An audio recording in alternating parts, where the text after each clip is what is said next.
Iya, Pak. Sudah mulai, Pak. Mulai. Ya. Bismillahirrahmanirrahim. Assalamualaikum warahmatullahi wabarakatuh.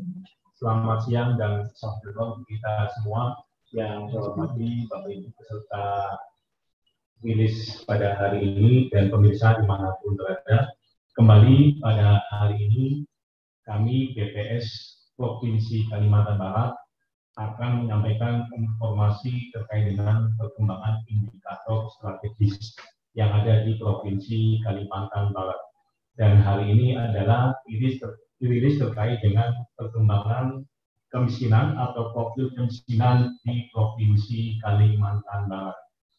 Perlu saya informasikan bahwasanya data yang akan kita rilis adalah kondisi pada bulan Maret 2020. Dalam satu tahun, BPS merilis angka kemiskinan sebanyak 2 kali, yaitu untuk periode Maret dan periode September. Dan yang akan saya sampaikan pada hari ini adalah kondisi kemiskinan di bulan Maret 2020. Bagaimana kemiskinan Maret? Mungkin ini memang dihubungi oleh banyak pihak, karena pada bulan Maret tentunya dibayang-bayangi oleh dampak COVID-19. Seperti yang kita ketahui bersama bahwasanya pada bulan Maret merupakan awal terinformasikannya bahwasanya kondisi COVID sudah mulai merebak di Indonesia, tak terkecuali di Provinsi Kalimantan Barat.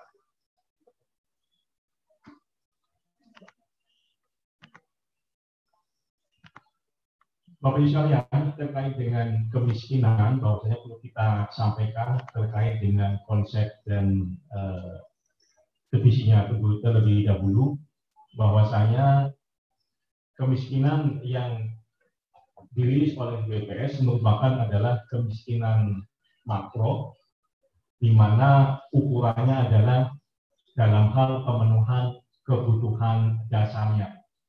Dengan pendekatan ini tentunya kemiskinan dipandang sebagai sebuah ketidakmampuan dari sisi ekonomi masyarakat untuk memenuhi kebutuhan dasarnya, baik itu makanan dan bukan makanan yang diukur menurut garis kemiskinan.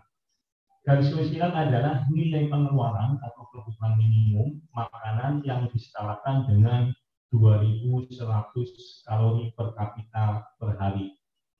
Garis kemiskinan bukan makanan sendiri adalah nilai minimum pengeluaran untuk perumahan, sandang, pendidikan, kesehatan, dan kebutuhan pokok bukan makanan lainnya.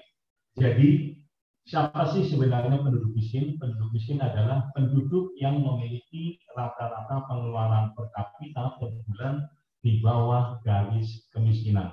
Dan metode ini sejatinya sudah dipakai oleh BPS sejak tahun 1998 dan merupakan penghitungan yang konsisten karena terbanding dari waktu ke waktu.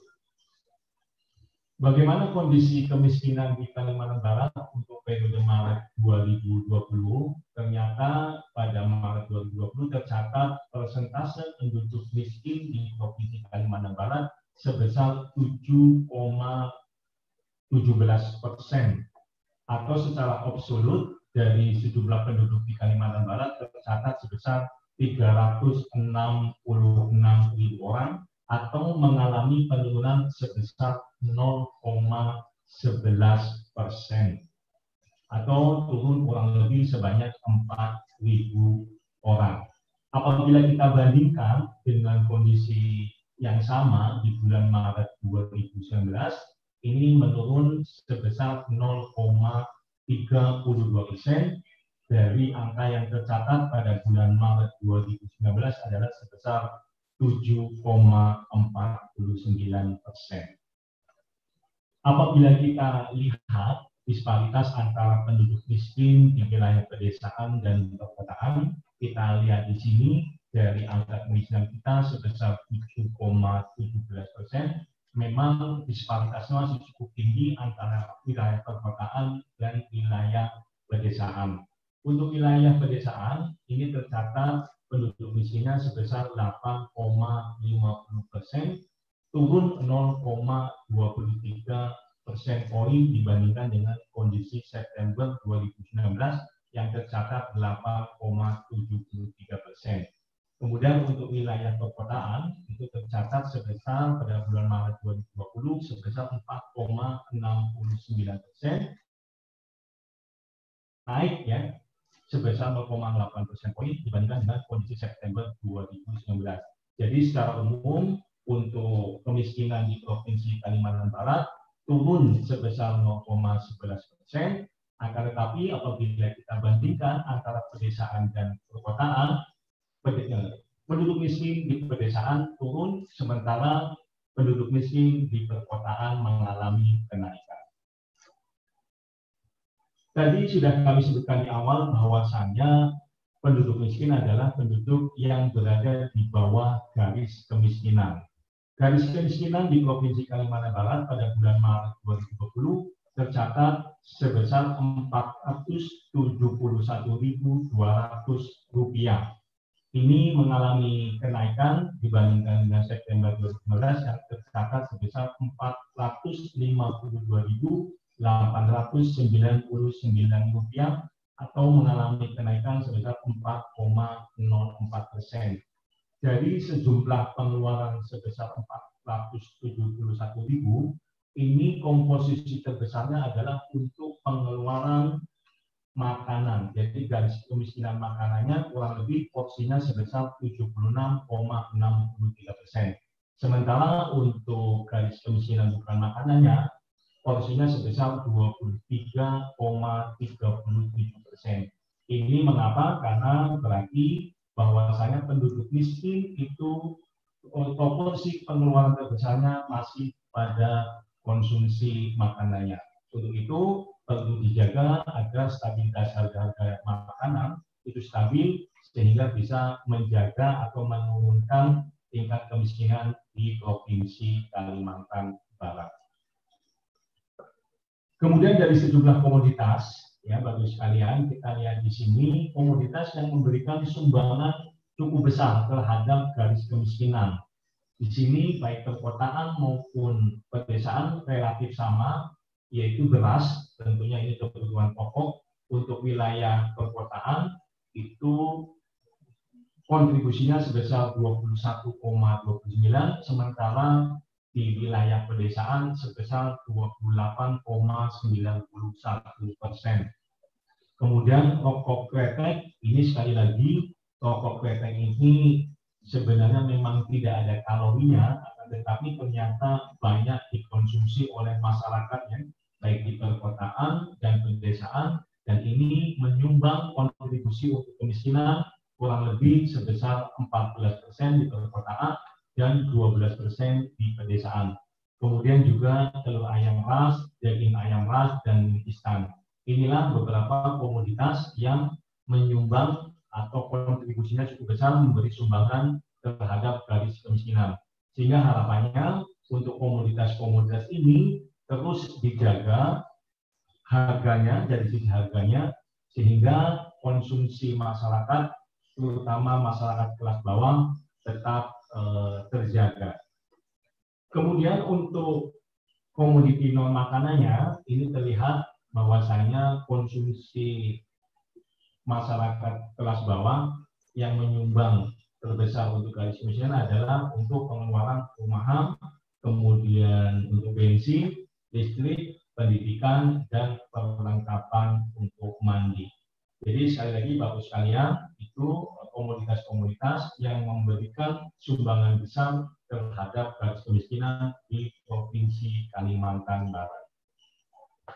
Kemudian Bapak sekalian, apabila kita bandingkan kondisi kemiskinan kita dengan wilayah se-Kalimantan, kita lihat di sini untuk Kalimantan Barat memang masih cukup tinggi, tertinggi di antara provinsi yang lain. Di sini tercatat 7,17% untuk Provinsi Kalimantan Barat, dan terendahnya itu di Kalimantan Selatan sebesar 4,38%.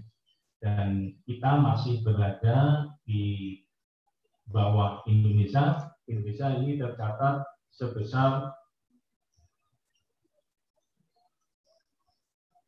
9,78%. Nah, Bapak sekalian, ini menjadi perhatian kita bersama bahwasanya memang apabila kita lihat garis kemiskinan juga di seluruh wilayah provinsi di Kalimantan, kita lihat di sini untuk garis kemiskinan di Provinsi Kalimantan Barat merupakan yang terendah dibandingkan dengan provinsi yang lain. Di sini tercatat untuk garis kemiskinannya sebesar Rp471.200. Apabila kita bandingkan dengan seluruh provinsi yang ada di Indonesia, ini untuk provinsi Kalimantan Barat tercatat pada posisi yang ke-22 terendah, dan tertinggi untuk kemiskinannya berada di Provinsi Papua, kemudian yang terendahnya adalah di Provinsi Bali. Dan secara nasional Indonesia, peringkat kemiskinan kita di bulan Maret 2020 adalah tercatat 9,78%. Pada kondisi Maret, 3 provinsi mengalami penurunan yang memang tidak banyak. Provinsi yang mengalami penurunan hampir sebagian besar provinsi di seluruh Indonesia itu mengalami kenaikan tingkat kemiskinan, yaitu sebanyak 22 provinsi dan 12 provinsi itu mengalami penurunan. Untuk 3 provinsi yang mengalami penurunan tertinggi adalah di Provinsi Sulawesi Tengah sebesar 0,26%, kemudian di Provinsi Maluku sebesar 0,24%, dan Papua 0,14%. Kemudian 3 provinsi yang mengalami kenaikan persentase penduduk miskin tertinggi yaitu di DKI Jakarta sebesar 1,11%, kemudian Jawa Barat sebesar 1,06%, dan Provinsi Banten sebesar 0,98%.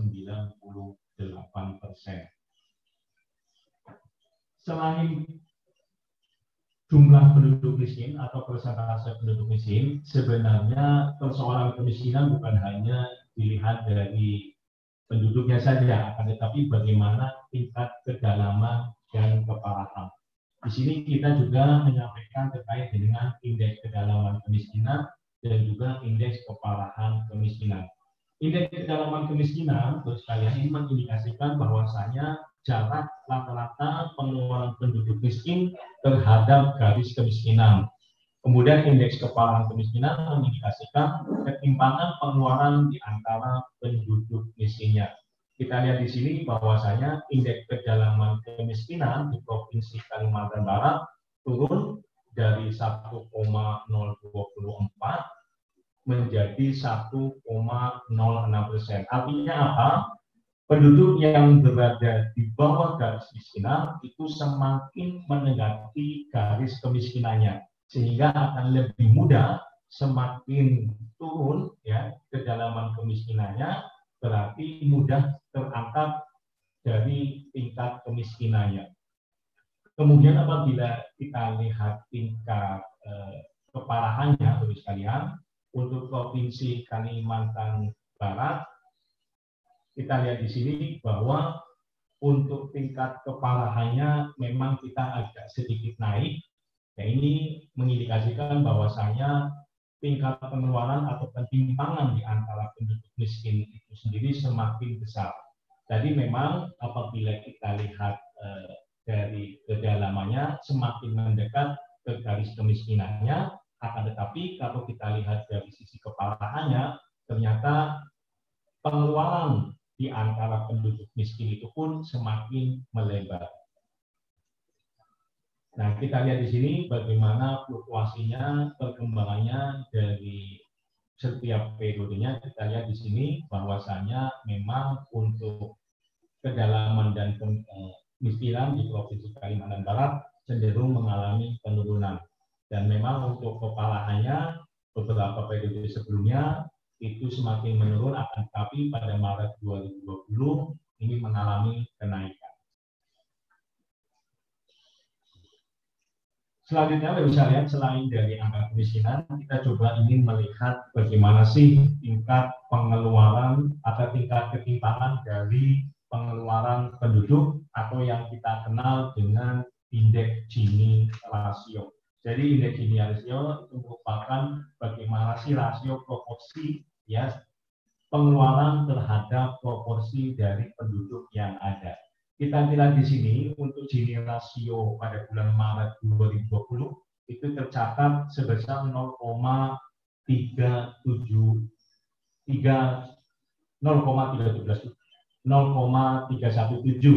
atau mengalami penurunan kurang lebih 0,01 dari periode sebelumnya yang sebesar 0,318.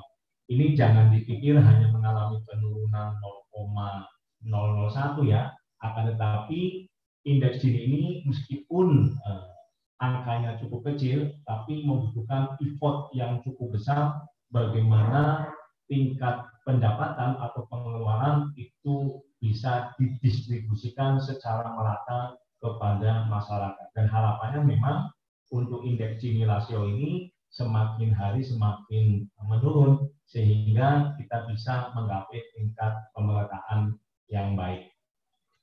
Kita lihat di sini Bapak sekalian, untuk Gini rasionya untuk wilayah perkotaan memang relatif lebih tinggi dibandingkan dengan wilayah pedesaan.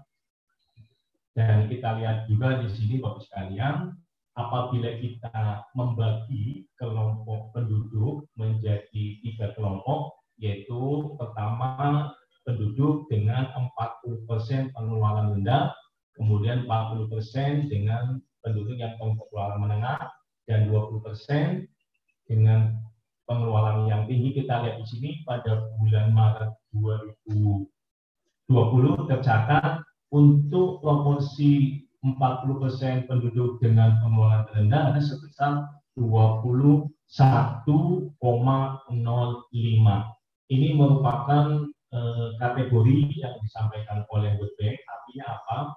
Bahwasanya bila proporsi pendapatan yang diterima oleh 40% lapisan bawah dari total semua pendapatan, apabila nilainya itu di atas 17%, berarti kita berada pada ketimpangan yang rendah.